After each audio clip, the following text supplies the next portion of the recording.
Sí, bueno, la tónica de toda la temporada, siempre nos pasa algo, siempre. Yo creo que por lo menos fuimos acreedores al empate,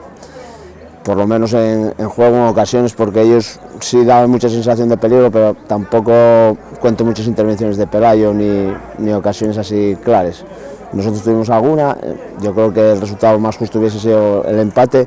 y bueno, pagamos falta de un poco de profundidad de banquillo, porque encima no teníamos posiciones casi sí descubiertas y bueno, normal que 90 minutos de esfuerzo al final te pagues un poco el esfuerzo, encima que ellos tienen mucha más envergadura que nosotros. Como dices, daba la sensación desde fuera que había sido una parte para cada uno, ¿no? Vosotros en la primera tuvisteis bastantes incluso para haber hecho un gol más, pero sí que sufrió un poco más el equipo en la segunda parte con el arreón del tiro. Sí, pero bueno, aunque no quiero que sirva de disculpa, ya estoy un poco harto del tema este de los arbitrajes, porque Ignacio igual marcha hoy con 20, 30 faltas en la segunda parte y no te conceden ninguna, ellos al mínimo contacto y falta, potencian el juego, es que parecen que jueguen con ellos, o sea, juego potente del Tuilla, balón aéreo, vamos a clavar faltes, permiten les protestes, permiten todo, entonces bueno,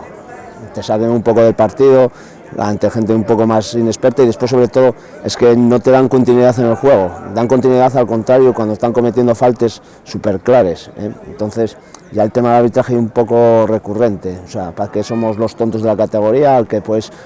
tratar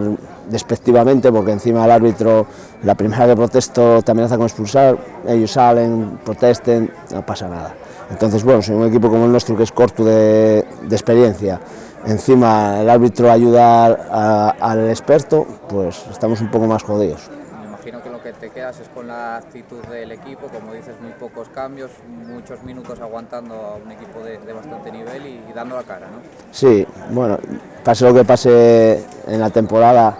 yo creo que hemos dado la cara durante todos los partidos, obviamente algún partido fijo que no demos la cara, pero bueno, lo que no podemos discutir es que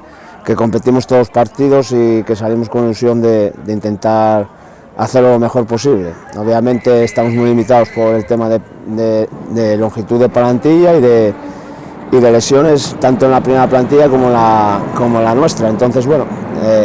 tenemos que pelear con ello, pero yo contento con los chavales en el sentido que ellos por lo menos intentan dar lo máximo posible.